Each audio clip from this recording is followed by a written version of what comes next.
Görün dünya hara gəlib çatıb. Dünyanın bir yerində o yaşda insanlarla nə işlər görürlər və bunu ört-basdır etmək üçün hətta müharibəyə də əl atırlar. Amma dünyanın bir yeri də var ki, orada bizim şəhid rəhbərimiz var idi. Həmin qızları ətrafına yığıb onlarla söhbət edirdi. Onların əlindən öpürdü. Fərqi görün, dəyərli tamaşaçılar. Baxağın, haqla batil burada ayrılır.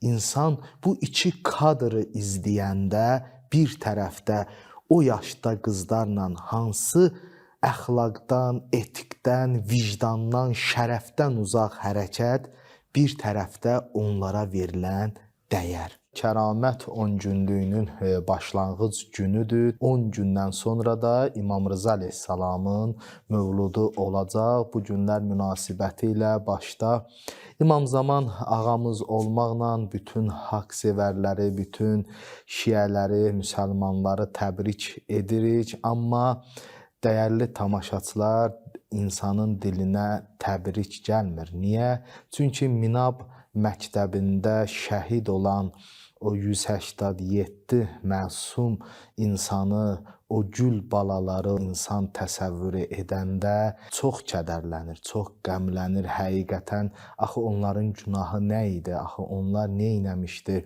8 yaşında, 9 yaşında gül qızları o cür vəhşicəsinə şəhid etdilər.